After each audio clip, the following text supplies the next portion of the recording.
نبينا ورسولنا محمد وعلى آله وصحبه أجمعين ومن تبعهم بإحسان إلى يوم الدين. أما بعد. Ma'asyiral muslimin, para jamaah sekalian rahimakumullah. Alhamdulillah, kita bersyukur kepada Allah Subhanahu wa taala yang memberikan hidayah Islam dan iman, yang mana ini nikmat agung yang tidak Allah berikan kepada setiap manusia. Terlebih lagi Allah berikan kepada kita nikmat hidayah untuk belajar agamanya. Maka ini nikmat khusus yang tidak Allah berikan kepada setiap orang yang beriman.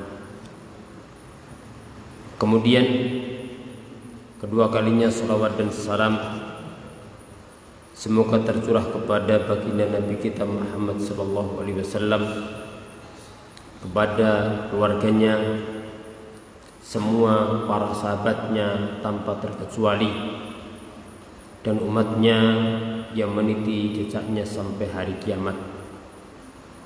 Ma'asyiral muslimin, insyaallah kita akan melanjutkan pembahasan kita dalam mengkaji kitab Ad-Durus Al-Muhimmah li 'Ammatil Ummah, pelajaran-pelajaran penting bagi segenap umat. Dan judul ini seperti bahasanya memang bukan membahas satu tema, tapi pelajaran-pelajaran. Dan pelajaran-pelajaran itu penting kita butuhkan. Membahas tentang tauhid, membahas tentang surat-surat pendek yang sering kita baca, membahas tentang wudu, tentang salat. Dan sekarang kita membahas tentang masalah akhlak. Dan Islam adalah dinul akhlak, agama yang mengajarkan kepada akhlak yang mulia. Sampai Nabi sallallahu alaihi wasallam bersabda, akmalul mu'minina imanan ahasinukum akhlaqa. Orang beriman yang paling tinggi imannya adalah yang paling sempurna akhlaknya.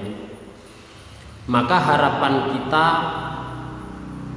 ilmu kita membuahkan tauhid, pemurnian ibadah kepada Allah secara murni. Ilmu yang kita pelajari membuahkan amal ibadah kita sesuai yang Allah kehendaki dan Rasulullah ajarkan. Dan ilmu yang kita pelajari membuahkan akhlak mulia.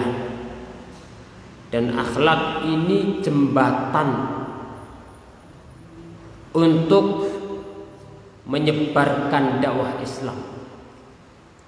Dahulu para saudagar datang ke Indonesia, mereka tidak modal banyak-banyak, tapi mereka datang ke Indonesia dengan modal akhlak yang mulia. Dalam berdagang mereka mempraktekkan bagaimana seorang saudagar muslim. Dengan itu akhirnya penduduk negeri ini cinta dengan Islam. Oleh karena itu kita berusaha untuk mengamalkan Islam yang kita pelajari, sehingga citra Islam ini baik, terutama di zaman yang mana yang mencemarkan nama baik Islam bukan hanya musuh Islam, tapi justru yang paling parah adalah ketika ada orang mengafiliasikan, menisbatkan diri kepada Islam, ternyata mencemarkan nama baik Islam. Sehingga akhirnya apa? Orang yang akhirnya pengen masuk Islam akhirnya takut. Bahkan akhirnya generasi Muslim takut untuk belajar karena ada 1-2 orang yang kebetulan Muslim atau mengatasnamakan dirinya Muslim melakukan perbuatan yang tidak dibenarkan secara Islam, bahkan secara kehidupan manusia, akhirnya menutup pintu-pintu hidayah bagi orang banyak. Maka itu perlu juhud, perlu kesungguhan kita untuk lebih semangat belajar agama. Dan ini memberikan semangat kepada kita untuk mempraktekkan agama kita. Bahwasanya iman itu sesuai dengan namanya, memberikan keamanan pada dirinya di dunia dan memberikan keamanan pada dirinya di akhirat dari api neraka, dan memberikan keamanan bagi manusia banyak. Al-muslimun man salimal muslimuna min lisani wa yadihi.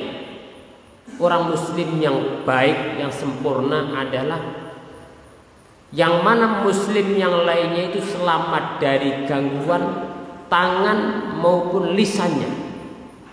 Tangannya tidak mengganggu, lisannya juga tidak mengganggu. Islam sesuai dengan namanya, keselamatan, memberikan keselamatan bagi pemeluknya, dan pelakunya memberikan keselamatan bagi orang banyak, merasa nyaman dengan keberadaan orang Islam di tengah-tengah manusia. Ihsan, tingkatan din yang paling tinggi. Islam lebih tinggi lagi, iman dan ihsan. Ihsan ma Allah, ihsan berkaitan dengan hak Allah, seperti hadis Jibril anta'budallah ka'annaka tarah. Engkau beribadah kepada Allah seakan-akan melihatnya. Jika tidak, engkau yakin bahwasanya Allah senantiasa mengawasimu. Ini ihsan ma Allah, bersama Allah. Yang kedua, al-ihsan ma'al khalq, ihsan bersama para makhluk, yaitu dengan mengerahkan kebaikan, memberikan kebaikan.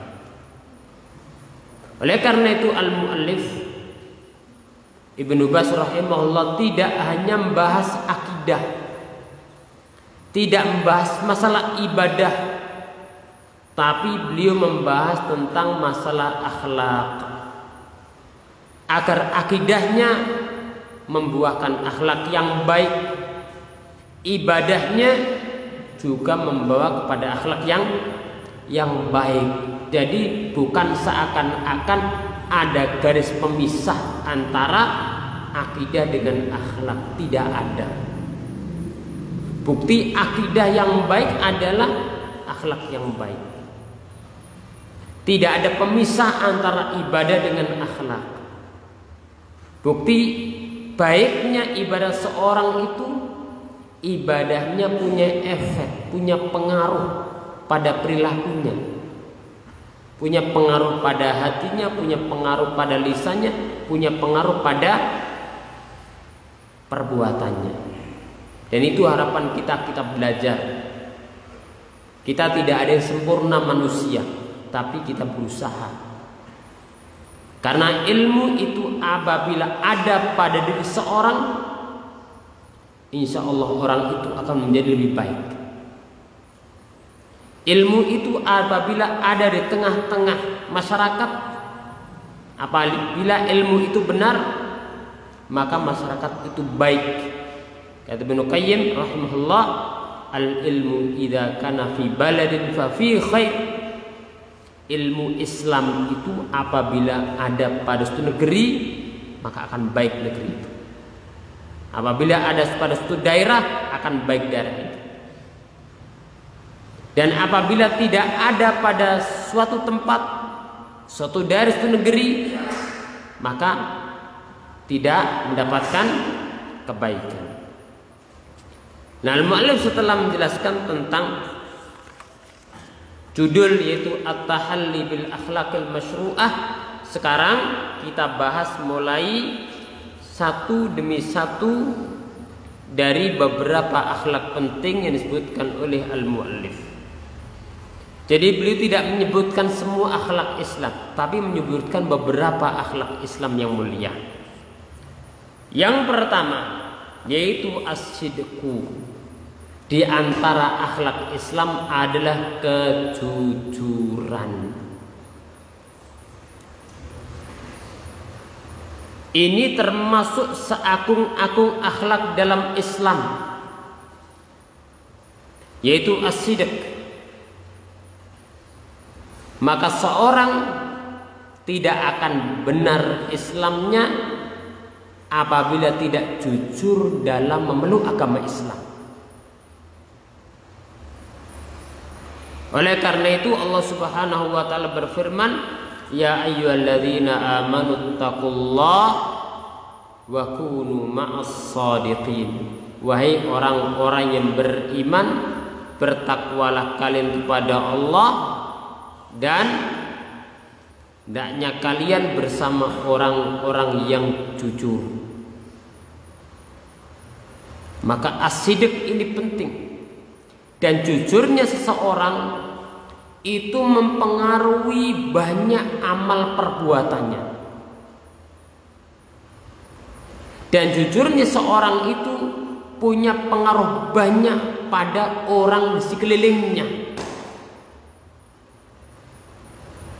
Dengan jujur, temannya nyaman dengan dia. Dengan jujur, dia bisa mendapatkan relasi dalam dunia dagang. Bahkan jujur ini modal yang paling agung dalam kebaikan dunia maupun kebaikan agama. Orang kalau jujur, seandainya dia tidak punya suatu untuk menutupi kebutuhannya, dengan mudah orang lain akan membuka tangannya, mungkin menghutang. Percaya,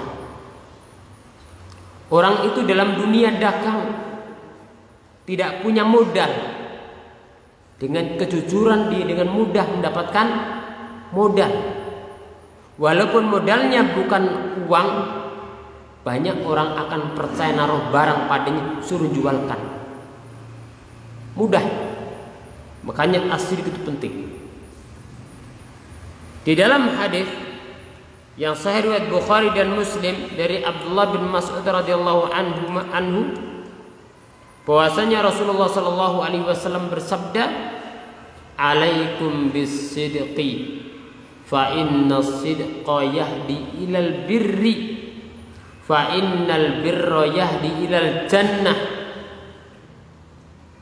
Wajib bagi kalian untuk berbuat jujur. Kenapa? Fa inna sidqa yahdil bir. Karena kejujuran itu mengantarkan pada kebaikan. Jadi kejujuran itu dampaknya banyak. Tidak hanya pada satu amalan, tapi punya pengaruh pada banyak amal. Punya pengaruh dalam banyak kebaikan. Makanya harus bersabda fa inna sidqa yahdi ilal birri. Kejujuran mengantarkan kepada kebaikan. Kebaikan duniawi, kebaikan ukhrawi. Wa innal birra yahdi ilal jannah. Kata Nabi SAW, dan kebaikan itu mengantarkan ke surga. Jadi berentet ini, berdampak. Jujur mengantarkan kepada kebaikan, kebaikan mengantarkan ke surga. Wala yazalur rajulu yasduqu, dan tidaklah seorang senantiasa jujur. wa yataharra sidqa, dan terus nantiasa dia jujur, hatta yuktaba indallah siddiqan, sampai dia dicatat di sisi Allah sebagai orang-orang jujur. Akhirnya apa? Di hadapan para makhluk langit dia terkenal sebagai orang jujur, di hadapan makhluk bumi pun dia terkenal sebagai orang yang jujur, dititeni sama manusia. Sebaliknya, wa iyyakum wal kadzibah, hati-hati, jauhi dari perbuatan dusta. Lawan kata dari jujur. Wa innal kadziba yahdi ilal fujur. Nah, sebagaimana kejujuran itu punya dampak banyak pada kebaikan duniawi maupun ukhrawi, nah kedustaan juga demikian, yahdi ilal fujur. Kedustaan itu mengantarkan kepada kekejian. Maka kebohongan itu bisa beranak pinak, menimbulkan keburukan-keburukan, bisa menimbulkan keburukan, kekejian terkait perkara duniawi, dan akan berdampak pada perkara urusan agamanya.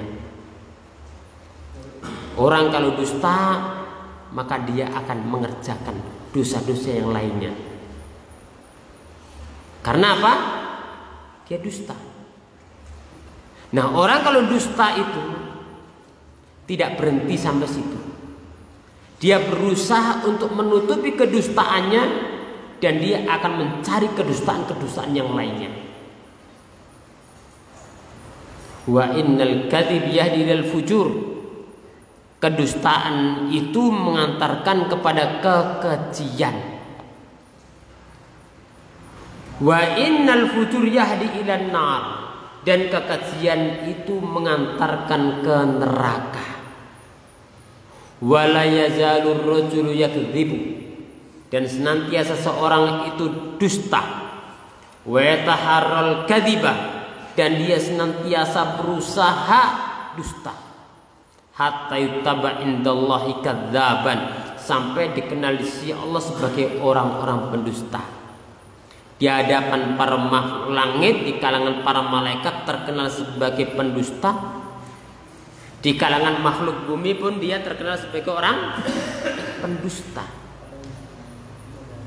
Bisa jadi awalnya dia merasa nyaman, ketutupan.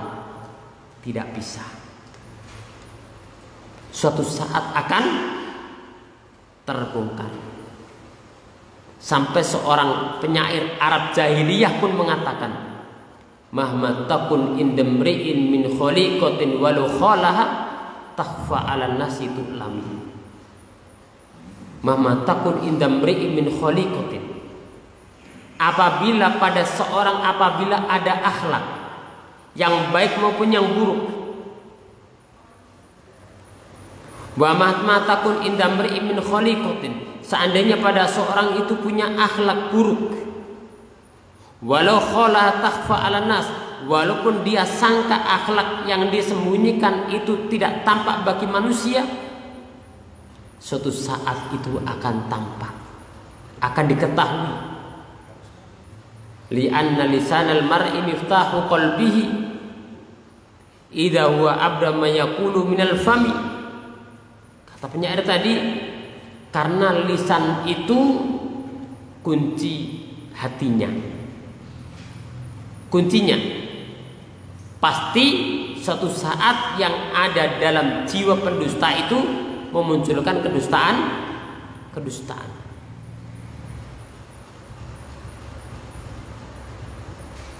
Li'anna lisanal mar'i miftahu qalbihi, lisan seorang itu kunci pembuka apa yang ada dalam dadanya.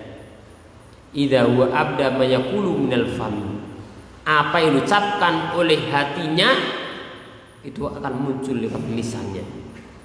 Sekali dia dusta, akan ketagihan, karena dusta itu menelurkan keburukan.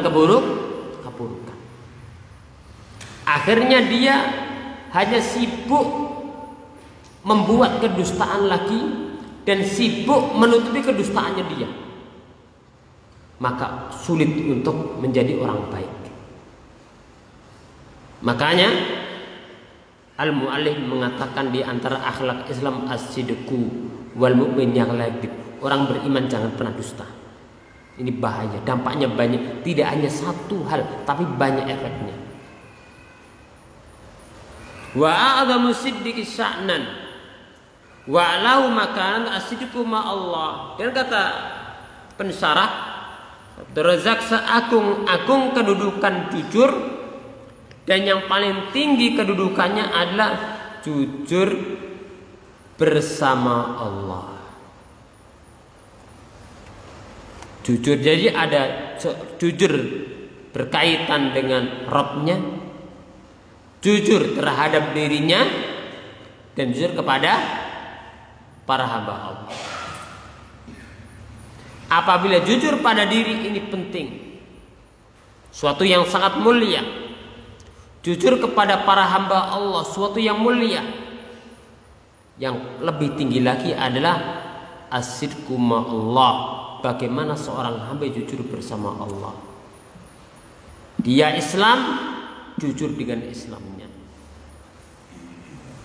Dia beriman, jujur dengan keimanannya. Tidak ada nifaq. Minan nas minal mu'minina rijalun sadaqu ma ahadullaha alaihi. Di antara orang-orang yang beriman itu ada orang-orang yang jujur pada apa yang mereka janjikan kepada Allah. Kita semua berjanji akan ibadah kepada Allah. Maka hendaknya kita menjadi orang yang jujur kepada Allah dengan menaikkan ibadah. Fayakunu shadiqan ma Allah fi tauhidihi wa imanihi wa ta'abbudihi wa qurbi ilallah. Maka hendaknya seorang itu jujur bersama Allah dalam tauhidnya, jujur. Jujur dalam tauhid berarti murnikan ibadahnya kepada, tidak ibadah kepada selainnya. Dan pada imannya dan pada ibadahnya dan pada kedekatannya kepada Allah. Mengandung makna as-sidq, mengandung makna ikhlas. Dan Nabi Shallallahu Alaihi Wasallam bersabda dalam hadis riwayat Imam Bukhari dari sahabat Anas bin Malik radhiyallahu an, "Ma min ahadin, tidaklah seorang yashhadu an la ilaha illallah, bersaksi bahwasanya tidak ada yang berhak diibadahi kecuali Allah, wa anna Muhammadan Rasulullah, bahwasanya Muhammad adalah utusan Allah." Jadi mengucapkan dua kalimat syahadat. Sidqan min qalbihi, dia jujur muncul dari hatinya. Ini syaratnya. Illa harramahullahu 'alan nar, kecuali Allah haramkan dia atas neraka. Jadi haramnya seorang bagi neraka, artinya masuk surga, syarat utamanya adalah jujur dalam beriman, jujur dalam bertauhid,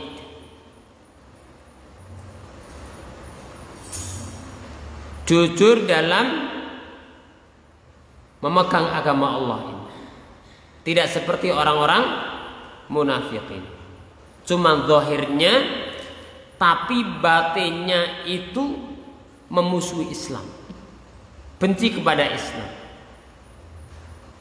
Adapun orang beriman tidak, hatinya jujur kepada Allah dan dibenarkan dengan lisan dan dengan amal perbuatannya. Apa arti Allah haramkan bagi orang yang mengucapkan dua kalimat syahadat yang dibangun di atas kejujuran? Artinya Allah haramkan neraka bagi ahli tauhid. Ini ada dua makna. Yang pertama, ada tahrim ad-dukhul. Ada orang-orang yang Allah haramkan masuk neraka, sejak awal tidak masuk neraka. bertahrimul kamil, sempurna. Karena imannya sempurna, tauhidnya sempurna, maka masuk surganya secara sempurna. Yang kedua, tahrimul khulud. Yang kedua adalah haram baginya kekal di neraka. Artinya orang yang memiliki iman yang benar, walaupun toh seandainya masuk neraka, maka suatu saat dia akan dikeluarkan dari api neraka, dimasukkan dalam surga. Karena apa? Dalam hatinya ada keimanan, tauhid, yang tidak melakukan perbuatan menyekutukan Allah Subhanahu wa taala. Fala ilaha illallah alladzi ya'dhamu syu'abil iman. Dan la ilaha illallah itu seagung-agung cabang keimanan. Kan dalam hadis Muslim, baginda Nabi sallallahu alaihi wasallam bersabda dari sahabat Abu Hurairah radhiyallahu taala anhu, al-imanu bid'un wa sab'una syu'bah. Iman itu memiliki 70 cabang lebih. Fa'alaha, cabang paling tinggi adalah qaulu la ilaha illallah, ucapan kalimat la ilaha illallah. Berarti yang paling tinggi adalah perkara tauhid. Wa adnaha imatatul adza anit thariq. Dan cabang keimanan yang rendah adalah menyingkirkan gangguan yang ada di jalanan. Ada duri, dihilangkan supaya tidak kena manusia. Ada kayu yang kira-kira menghalangi manusia, dihilangkan. Ada pecahan kaca di jalan, dihilangkan supaya tidak mengganggu manusia. Ada batu di jalanan yang kalau dibiarkan itu menjadikan orang kecelakaan dan seterusnya. Itu bagian dari cabang keimanan. Ini termasuk salah satu sisi keindahan agama Islam. Apakah Islam yang seperti ini kemudian dicap dengan tuduhan-tuduhan yang tidak-tidak? Jangankan mengganggu, ada gangguan saja disuruh menyingkirkan. Jadi ada batu suruh menyingkirkan, bukan ada batu suruh ngambil buat lempar orang. Ada pecahan kaca suruh menghilangkan supaya tidak melukai manusia, bukan suruh ngambil kacanya buat lempar orang, bukan. Tapi gangguan di jalan suruh menyingkirkan supaya tidak mengganggu manusia. Itulah al-Islam. Salamah, itulah iman, al-aman. Oleh karena itu, orang yang melakukan perbuatan seperti terorisme, baik yang pura-pura masuk Islam atau yang menisbatkan kepada Islam, itu benar-benar merugikan umat Islam dan merugikan nama baik agama Islam. Musuh Islam tidak bisa mencemarkan nama baik Islam, tidak bisa mencemarkan atau merusak nama dan keindahan Islam seperti perilaku orang-orang yang demikian. Maka Islam ini mengobati, ya. Jadi sebelum terjadi diobati. Makanya dalam Islam itu tidak boleh membawa senjata, nakut-nakuti, guyon pun nggak boleh di depan orang. Bagaimana akan melukai? Tapi terkadang orang itu tidak paham dengan cara beragamanya Ahlussunnah. Ketika menyebutkan ada perbuatan-perbuatan kufur, dikira mudah mengkafirkan orang. Ada perbuatan-perbuatan yang memang syirik, dikira mudah mensyirikkan orang. Maka manusia terbagi menjadi dua. Ada orang seakan-akan tidak mau dengan ayat-ayat yang ada kufur, dengan hadis-hadis yang ada kufur, ada syirik. Kalau nggak malu ingin buang barangkali. Tapi ada orang juga salah dalam memahami. Dikira setiap perbuatan kufur itu kemudian dibuat ngecap muslim yang jatuh dalam perbuatan tadi. Padahal bisa jadi dia tidak tahu, atau bisa jadi ada ghaflah, tidak sengaja, kemudian atau mujbar, dipaksa, ya, dan lain sebagainya daripada udzur, tidak mudah. Makanya kaidahnya para ulama, laisa kullu man waqa'a fil kufri waqal kufru alaih. Tidak setiap orang yang jatuh dalam kekufuran dari kaum muslimin pelakunya langsung dihukumi sebagai orang kafir. Kenapa? Karena lafaz kufur dan syirik dalam nas itu ada yang besar, ada yang kecil.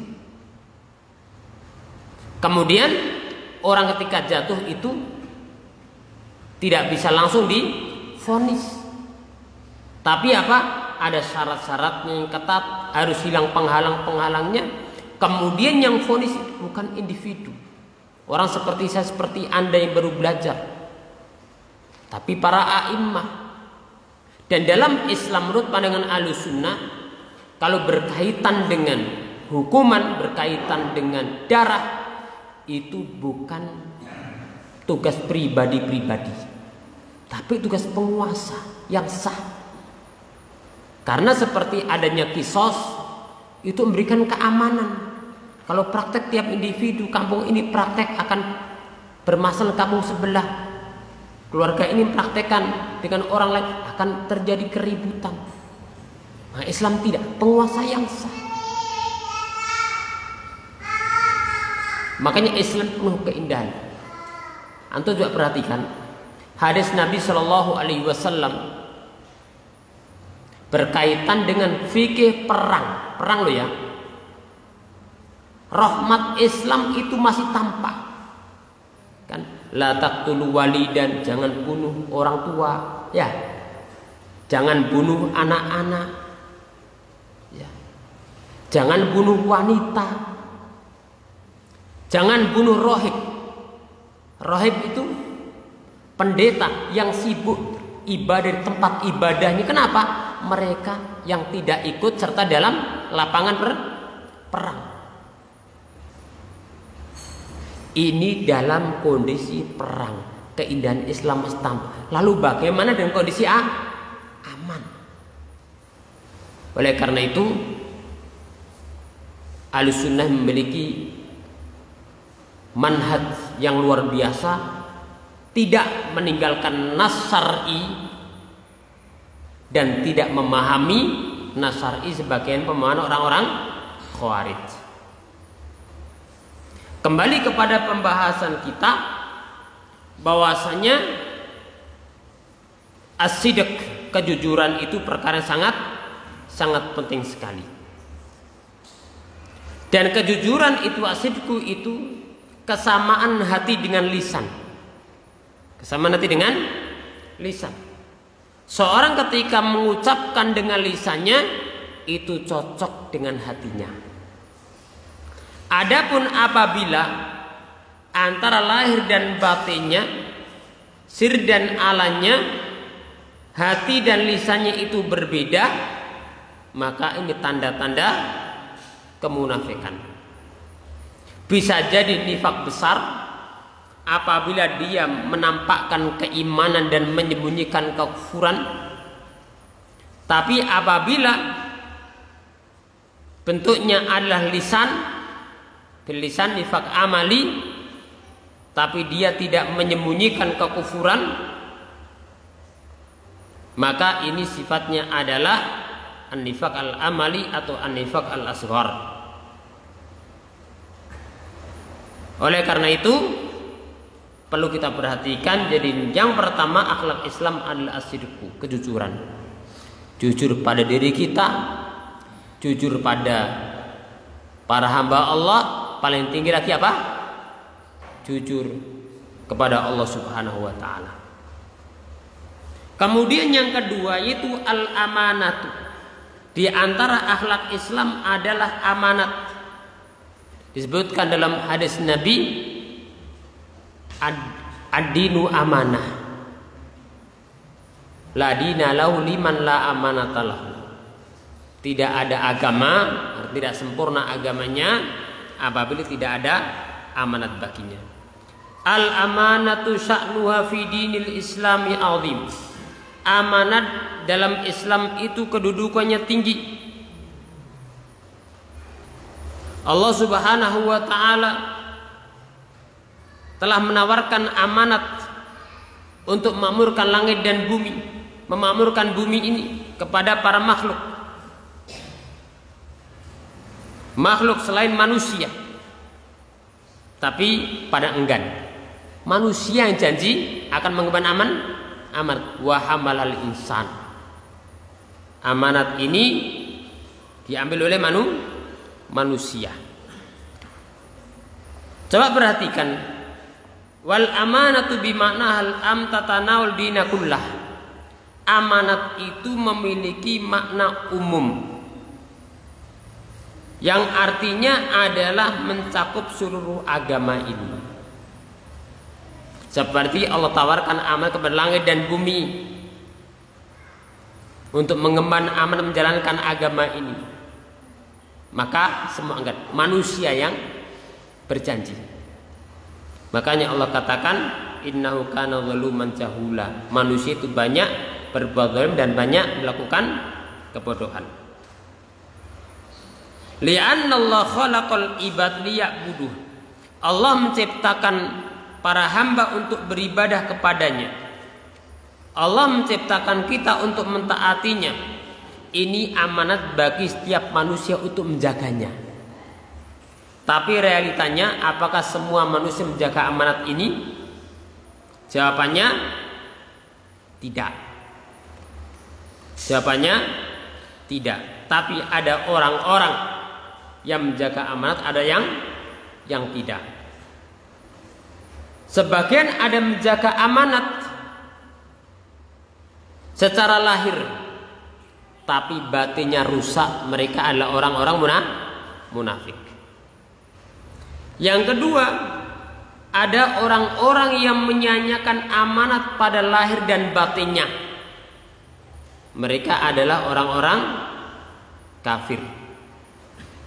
Batin dan lahirnya tidak beriman. Adapun yang ketiga, yaitu yang menjaga amanat lahir dan batin, hati, lisan dan perbuatannya sesuai, mereka adalah ahlul iman.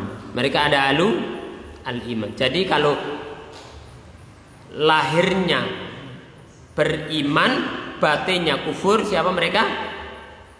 Ahlul nifaq. Apabila lahir dan batinnya kufur, mereka ada orang-orang kafir. Tapi apabila lahir dan batinnya adalah iman, mereka adalah ahlu al-iman. Wa minal amanati hifdzu huquqil ibad. Di antara makna amanat kalau berkaitan menjalankan agama itu amanat secara umum. Ada makna amanat secara khusus, yaitu menunaikan hak para hamba Allah. Menunaikan hak para hamba Allah. Ini amanat. Dititipi barang, dijaga. Itu amanat. Diberikan tugas, maka itu amanat. Diangkat sebagai pegawai, itu adalah amanat yang harus dijaga. Begitu pula ketika seorang diberikan titipan, seperti titipi suatu rahasia, maka itu amanat.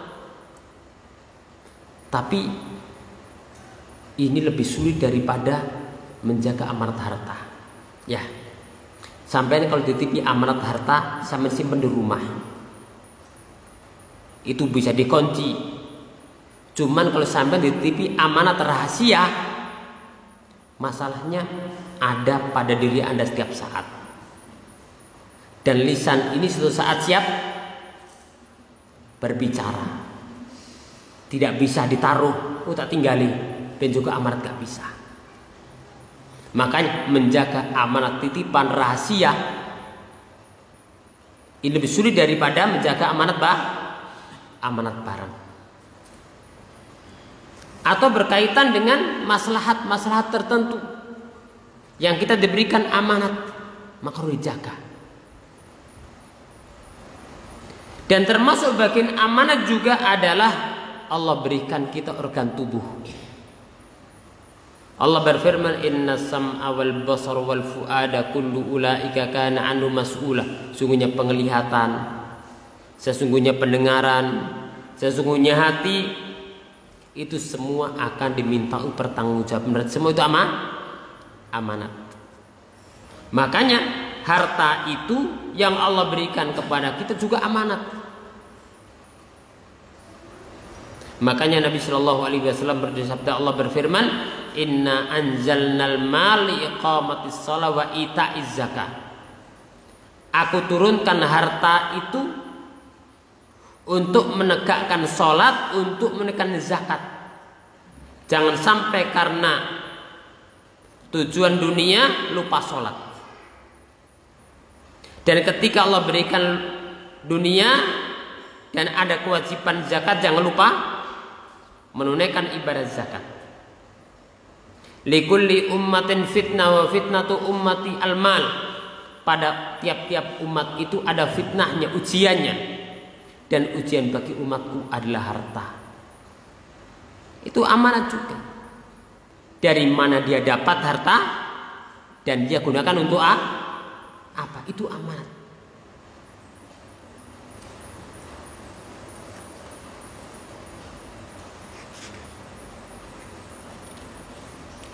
Kemudian yang ketiga,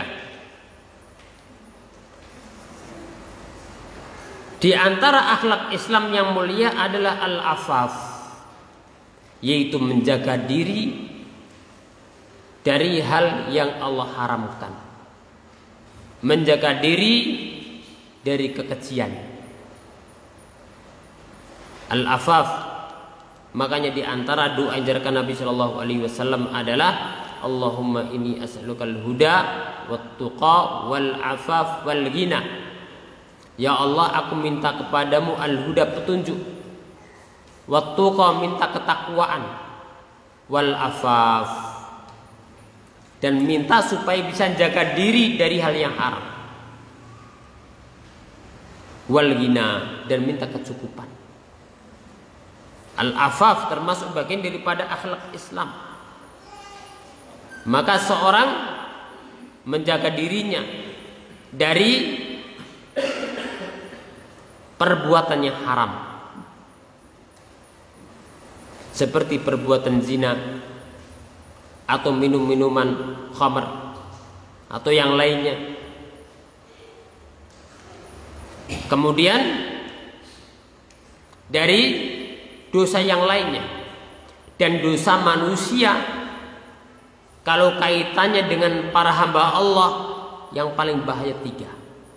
Satu, kaitan dengan darah. Jangan sampai menumpahkan darahnya manusia tanpa hak. Yang kedua, berkaitan dengan harta manusia. Yang ketiga, berkaitan dengan kehormatan. Tiga perkara ini yang paling bahaya kaitannya seorang hamba dengan hamba yang lainnya.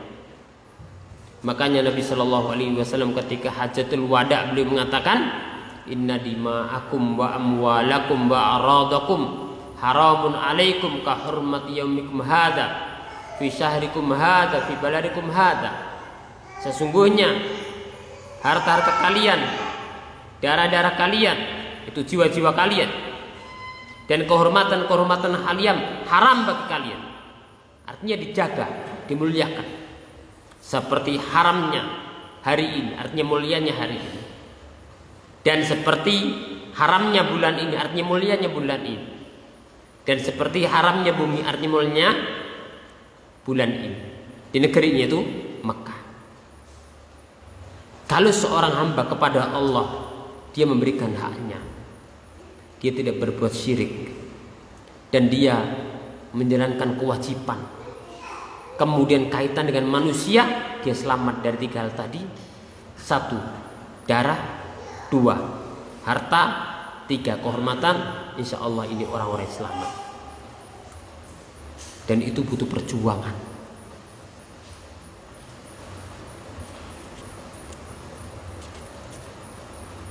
Kemudian yang keempat, di antara akhlak Islam adalah al-haya, yaitu sikap rasa malu.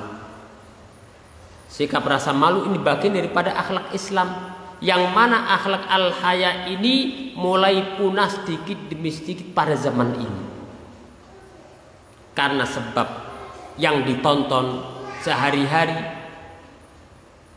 sebab lingkungan dia hidup sehari-hari.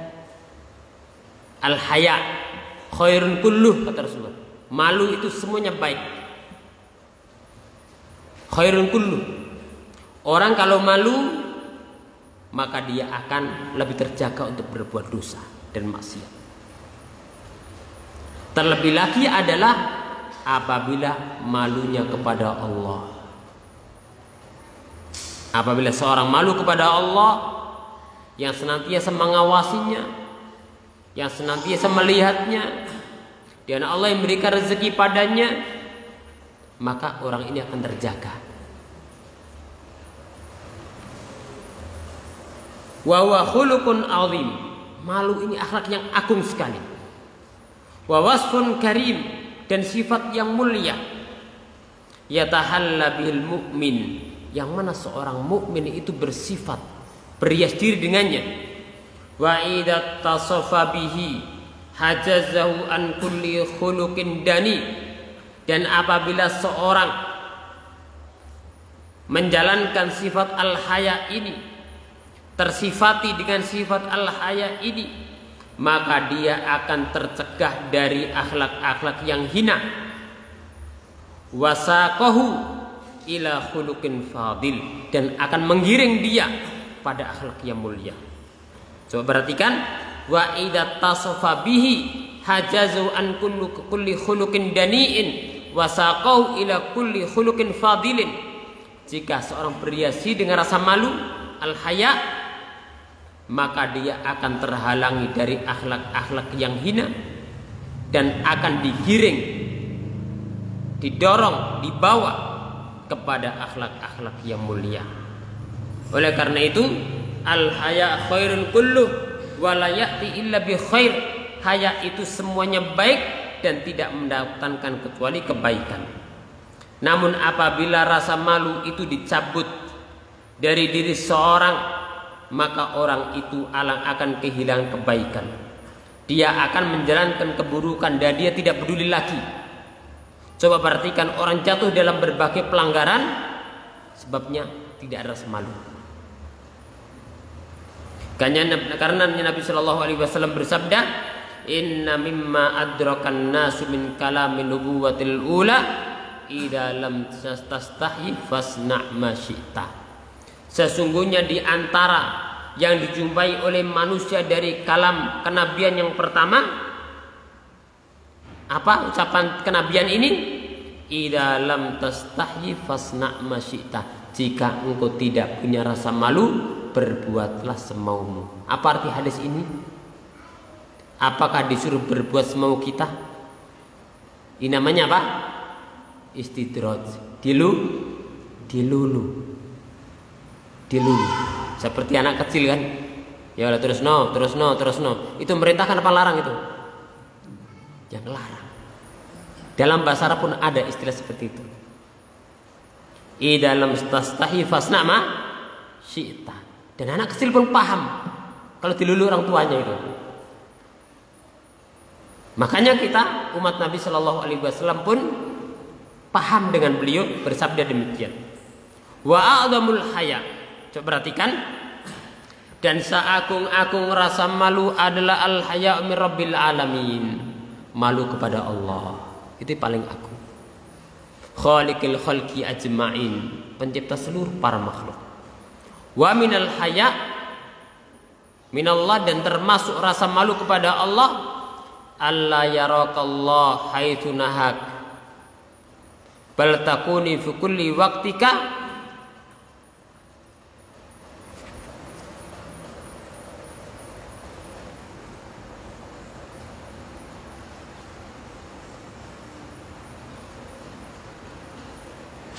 kurang jelas ini.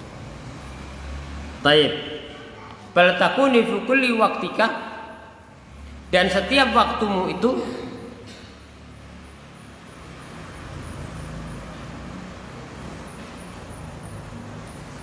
kalau siaknya ya engkau gunakan kepada Allah Subhanahu wa taala. Fala taksal haram, engkau tidak jatuh dalam perbuatan haram. Wala tartakibul atham, jangan menjalankan perbuatan dosa. Karena Allah senantiasa mengawasimu, tidak ada yang luput bagi Allah. Dan dalam hadis Nabi Shallallahu Alaihi Wasallam bersabda, hadis riwayat Ahmad, walakinnal istihya minallah haqqal haya. Perhatikan, akan tetapi malu kepada Allah dengan sebenar-benarnya itu antah fadar ra'sa wa ma hawa. Bagaimana malu sebenarnya itu kepada Allah? Engkau menjaga kepala dan apa yang dikandung oleh kepala. Berarti menjaga mata, menjaga telinga, dan yang lainnya, menjaga lisan. Wal batna wa ma hawa, dan menjaga perut dan apa yang dikandungnya. Tidak memakan makanan yang haram. Wal tadhkuril mauta wal bila, dan engkau hendaknya mengingat kematian dan kepunahan. Semua akan binasa. Wa man aradal akhirata taraka zinatad dunya. Barang siap menginginkan akhirat, maka dia meninggalkan perhiasan dunia. Berarti nggak boleh sing api-api ya. Bukan seperti maksudnya. Tapi apa? Jangan sampai seorang itu lupa dari Allah Subhanahu wa taala, mengutamakan perhiasan dunia dan akhirat. Tapi apa? Istimalud dunya fi ma yanfa'u fil akhirah. Menggunakan dunia itu pada apa yang manfaat pada akhirat. Itu arti zuhud. Jadi dunia bukan tujuan, tapi apa? Sarana. Arti zuhud itu bukan meninggalkan nikmat dunia, perkara dunia, tapi apa? Istimalun fi ma yanfa'u fil akhirah. Pada memberikan manfaat pada akhirat. Kemudian wa yadkhulu fil haya' minal ibad, dan termasuk malu kepada para hamba al-bu'du anit ta'amulatis sayyi'ah wa tasarrufat al-masyi'ah wal akhlaqiyatil madmumah. Fa innaha kullaha tatanafa ma'al haya. Termasuk malu kepada para hamba Allah adalah meninggalkan muamalah yang jelek, perilaku dan cara bergaul yang tidak baik ditinggalkan, dan meninggalkan akhlak-akhlak yang tercela. Itu semua bertentangan dengan sikap atau dengan rasa malu. Dengan rasa malu. Oleh karena itu, dalam hadis banyak disebutkan tentang keutamaan al-haya. Lalu bagaimana dengan hadis atau asar la yanalul ilma mustahyin wala mustakbir? Tidak akan mendapatkan ilmu orang yang malu dan orang yang sombong. Berarti sepertinya apa? Larangan berbuat malu. Kata para ulama, di antara makna asar ini adalah layanul iman, tidak akan mendapatkan ilmu orang yang mustahyin dan mustakbir, orang yang sombong. Orang sombong tidak akan dapat ilmu. Diajak majelis ilmu, kadang-kadang dengan alasan macam-macam, ya, dinasihati yang baik, padahal dia tahu dalam hatinya, tapi ditolak karena ada takabur. Makanya penghalang dari kebenaran itu diantaranya 3. 1, al-kibr, dan ini dinaskan Nabi SAW. Al-kibru batalul haq wa ghamtun nas. Sombong itu menolak kebenaran dan meremehkan manusia. Siapa yang menolak kebenaran, dia akan meremehkan orang yang menyampaikan. Siapa yang meremehkan orang yang menyampaikan, dia akan menolak kebenaran yang dia sampaikan. Ada kaitannya. Yang kedua adalah dunia. Juga ini penghalang dari kebenaran. Kadang-kadang dunia, orang punya posisi penting dalam perusahaan yang haram. Apakah mudah sampai dakwahi? Pak, itu haram, sampai tinggalkan. Kerja seperti saya aja, becak, mama gitu.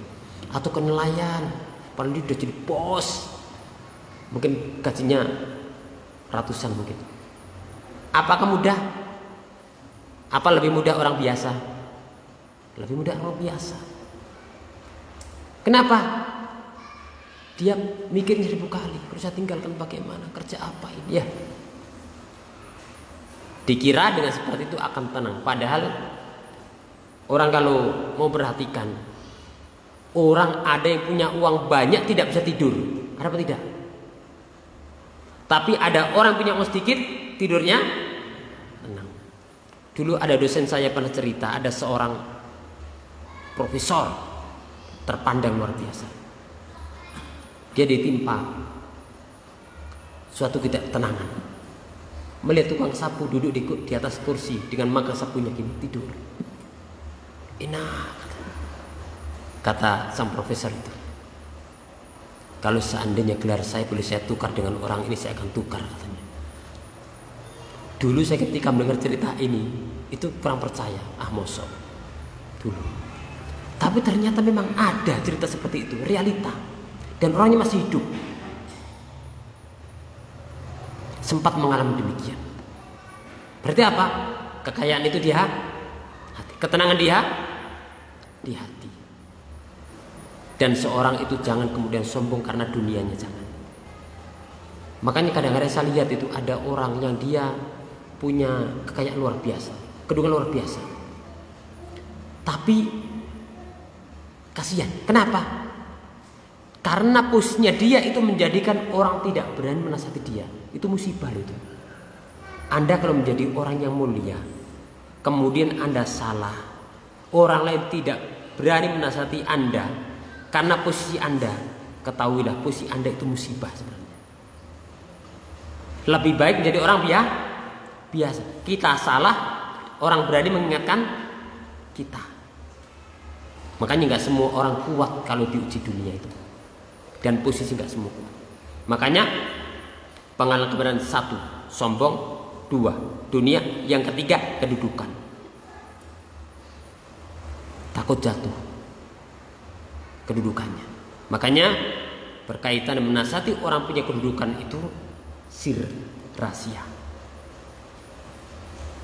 Tidak kemudian dibongkar di mimbar. Itu menghilangkan keamanan dan seterusnya. Jadi kembali kepada hadis tadi atau asar tadi, tidak akan mendapatkan ilmu orang yang sombong dan orang malu. Kata para ulama, kalau yang kedua ini jelas, ya. Bagaimana yang pertama mustahyin tadi? Mustahyin ini hakikatnya adalah sombong, tapi bentuknya itu bentuk malu. Orang punya posisi, kedudukan, kemudian ada Anda ngaji. Yang ngaji ya biasa. Sampean biasa apa enggak biasa? Apa luar biasa? Biasa. Iya, biasa. Kadang-kadang dia kalau wah, mosok aku lu ngombe arek-arek. Malu aku. Coba perhatikan, itu malu apa sombong? Itu sebenarnya kan ucapannya malu, tapi hakikatnya lah itulah yang masuk dalam asar tadi. Makanya malu itu khairun kulluh, kebaikan semuanya. Ada lagi hadis asar. Tidaklah para sahabat itu, para wanita rahimallahu nisa'al mu'minat. Jadi para wanita itu walaupun rasa malu mereka yang luar biasa, itu tidak menghalangi mereka untuk belajar agama. Maka ini menunjukkan juga apa?